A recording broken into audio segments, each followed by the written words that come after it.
Fort Paull, defending coastal Britain for over half a millennium. Its site as a frontier landing and watch point dates back to the Viking landings of 910 AD.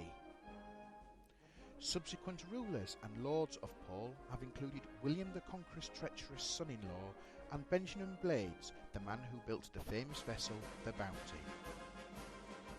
Its heritage encompasses the beacons and gun emplacements which existed on the site previous to the first bona fide fort, dating back to the Knights of the Crusade, as well as incorporating a great deal of local history. The first fort was constructed by Henry VIII in line with his latter-day defence policy, training a watchful eye on the multitude of would-be invaders and keeping an experienced guard against the French. Its past saw Charles I base himself at Fort Paull, which came under heavy bombardment as the civil war between the Royalists and Parliamentarians raged. In the third era of its course of life, it was rebuilt pentagonal to thwart the ill-fated ambitions of Napoleon's nephew. Under the 64-year reign of Queen Victoria, a long jetty and railway were added onto its industrious Humber shore. Geared up for active service in the First World War, Fort Paull provided anti-aircraft cover against German airships, which frequently raided the area in and around Hull. It is said that Fort Paull housed a large part of the crown jewels during the Second World War, and is known to have been on Adolf Hitler's plans for destruction.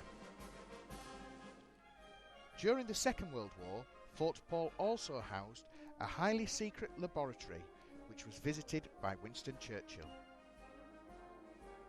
At the end of hostilities, Fort Paull was used as an ammunition distribution centre, being decommissioned in the early 1950s.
Historical scenes are to be discovered in the underground labyrinths.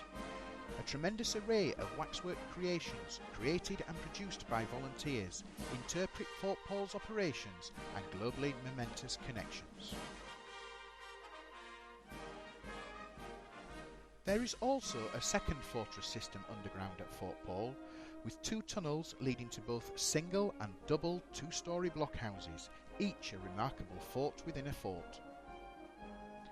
The underground passages also give access to Paull's fortress vaults, military hospital and magazines. Among the vast array of artefacts on display, is the death mask of Goring and replicas of the crown jewels.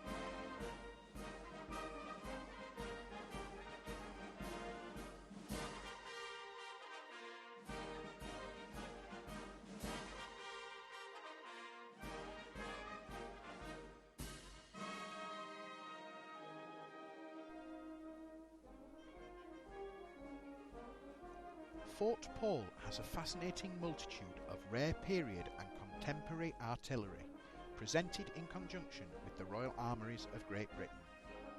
To complement the artillery pieces, there are classic military vehicles, armoured cars and live working mechanisms.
Two of the largest exhibits at Fort Paull are the Berliner and the Blackburn-Beverley transport aircraft.